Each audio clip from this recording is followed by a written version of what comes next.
Vor 2 Wochen haben wir unseren Catalag 9M Außen vorgestellt. Diesmal ist das Innere an der Reihe.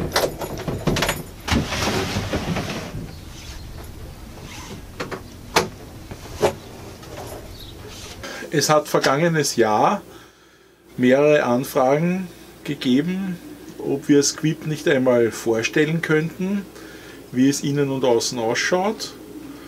Und jetzt am letzten Tag meines Aufenthaltes hier in Griechenland habe ich noch geschwind ein paar Szenen gefilmt und ich hoffe, die es interessiert, sind zufrieden mit dem, was sie sehen. Und zu Hause habe ich dann festgestellt, dass die Speicherkarte, die ich hier benutzt habe, defekt war. Deswegen muss ich diese Roomtour innen mit Material gestalten, das ich schon früher aufgenommen hatte. Ich sitze hier im Salon, gemeinsam mit dem Schlauchboot, das da drüben auf Sabinas Sitz über den Winter residieren wird. Das sind die Polster, die man hier, wenn der Tisch abgesenkt ist, einlegen kann, sodass der Salon zu einem Doppelbett umgebaut werden kann. Und die unteren 2 Polster sind die normalerweise dort liegen, wo das Schlauchboot jetzt ist. Die Liegefläche ist dann ungefähr 1,80 x 1,40, also nur für kleine Leute geeignet, aber für Einzelpersonen, wenn man quer schläft, ist das Ganze kein Problem. Sabina hat diese Polster alle neu gemacht und mit Marinestoff bezogen. Aus den Resten hat sie dann auch noch diese Tasche gemacht, wo Taschentücher drin sind, kleine Mitbringsel, die wir gefunden haben und auch noch verschiedener Krimskrams. Wenn man im Salon sitzt und ins Cockpit schaut, sieht man links und rechts bei den Abgängen in die Rümpfe die elektrischen Schaltpaneele. Auf der Steuerbordseite ist gleich unterhalb der Batteriemonitor und eine kleine Pinnwand. Auf der Backbordseite ist ein kleines Regal und darunter eine Klappe, die Zugang zur Webasto-Heizung ermöglicht.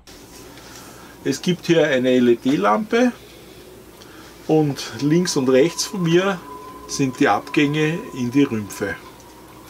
Man hat hier Sitzhöhe und wenn das Schiebelug offen ist, kann man hier zwischen den Rümpfen bequem stehen und durchgehen. Ja, größer ist unser Schiff nicht, aber für uns beide ist es das Optimum dessen, was wir uns leisten wollen.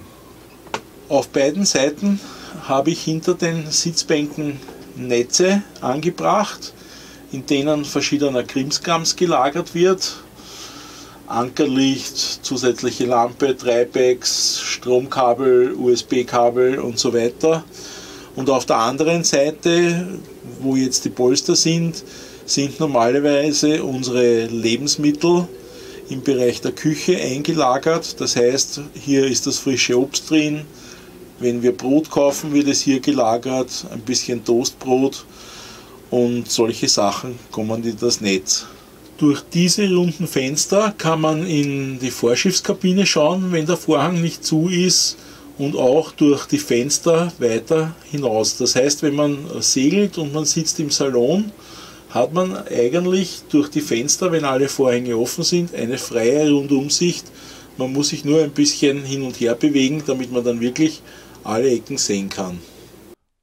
Auf dem Shot, das den Salon und die Vorschiffskabine trennt, sind dann noch unser Barometer, die Schiffsuhr und ein Radio mit USB-Anschluss für externe Musikquellen montiert. Das ist der Backbordrumpf unseres Catalag. Ein zweiflammiger Herd mit Backrohr. Das häufig im Einsatz ist und mit dem Sabina die leckersten Sachen zubereitet.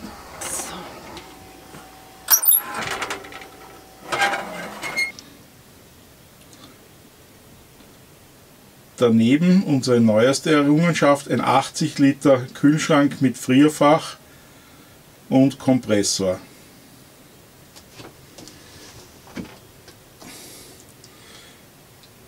Die Abwasch mit Abstellflächen. Auf der anderen Seite 4 Reihen von Fächern.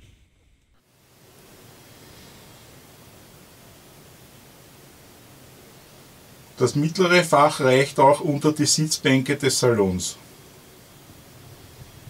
Am Waschbecken sind 2 Wasserhähne, ein elektrischer für Salzwasser und ein manueller mit Fußpumpe für das Süßwasser. Die Küche ist von Schott zu Schott genau 2 Meter lang. Der Gang ist 45 cm breit. Sollte es etwas ruppiger werden, kann man sich ganz leicht in diesem schmalen Gang verkeilen. Unter dem Bodenbrett befindet sich einer der beiden 85 Liter Frischwassertanks und Stauraum für ca. 60 1,5 Liter Flaschen bzw. Tetrapacks. Vorne eine Einzelkabine mit einer 2 Meter langen Liege, die 65 cm breit ist. Darunter Staufächer und ein großer Hängekasten, der in den Bugbereich ragt. Das Besondere an den Katalaks sind die Fenster aus richtigem Glas, die man auch bei Regen leicht geöffnet halten kann. Das ist die Lüftungsstellung. Der Blick im Backbordrumpf nach hinten. Ursprünglich war dort eine weitere Türe, die in eine Einzelkabine führte. Wir nutzen den Raum hauptsächlich als Abstellraum, wie man auch am Segelsack sehen kann. Gleich innen am Schott des Abstellraums unser 300 Watt Sinus-Inverter. Damit betreiben wir alle unsere 240 Volt Kleingeräte. Sollte mehr Power notwendig sein, haben wir noch einen 1 Kilowatt Sinus-Inverter, den man direkt an die Batterien anklemmen kann. Auf der Steuerbordseite gleich beim Niedergang befindet sich ein großer Kartentisch. Darunter gibt es noch ein Ablagefach. Wenn man das entfernt, gibt es darunter noch eine 2 Meter lange Koje. Unter der Koje ist ein riesiger Stauraum, in dem auch der Abwassertank untergebracht ist. Wie auf der Backbordseite gibt es auch hier Staufächer, allerdings in 4 Reihen angelegt, wobei die zweite von oben wieder unter die Sitzbänke reicht. Und was lagert in all diesen Fächern Nützliches? Werkzeug, Werkzeug und Ersatzteile. Da ich gerne für alle Eventualitäten gerüstet bin, gibt es einen Akkuschrauber, eine Trennscheibe, einen Dreieckschleifer, eine Stichsäge, Schleifpapier, den Schwingschleifer hätte ich fast vergessen und alle Beschreibungen für diverse Geräte an Bord. Einziges Manko, das wir noch haben, die bordeigene Nähmaschine fehlt uns noch. Und weil ich es gerade gesehen habe, ein Dremel und der 1000 Watt Sinusinverter. Dadurch hat sie eine Tiefe von fast 60 cm. Direkt am Kartentisch sind das Funkgerät, das Navtex und unser E-Pirp angebracht. Auch auf der Steuerbordseite befindet sich ein Wassertank unter dem Bodenbrett und auch hier gibt es genug Stauraum für mindestens 60 PET-Flaschen oder Tetrapacks. Steuerbord vorne ist eine Doppelkoje, die 2 Meter x 1,40 Meter misst. Durch ein Holzgestell, das ausziehbar ist, kann ich sie im Schulterbereich um 30 cm verbreitern. Ein Einlagepolster dafür befindet sich vorne im Hängekasten. 2019 haben wir die Trennwand entfernt und eine große Doppelkoje geschaffen. Jetzt haben wir eine von beiden Rümpfen zugängliche Doppelkabine mit einer Liegefläche von 2 Meter Länge und 2,7 Meter Breite. Unten gibt es so wie auf der anderen Seite auf beiden Seiten reichlich Staufächer. Unsere kleine Reisebibliothek befindet sich ebenfalls hier. Obwohl wir schon mehr als 1000 Meilen gesegelt sind und die Bücher hier ungesichert stehen, ist noch kein einziges heruntergefallen. Der Dusch- und WC-Raum ist ebenfalls auf der Steuerbordseite untergebracht. Hier gibt es ein Pump-WC, ein kleines Waschbecken und von den Vorbesitzern einen Gasdurchlauferhitzer, den wir aber nie benutzen und der demnächst abmontiert wird. Unter dem Waschbecken habe ich 2019 einen Wassermacher montiert. Damit ist die Führung durch unser Boot Squib, einem Cadillac 9M, fertig.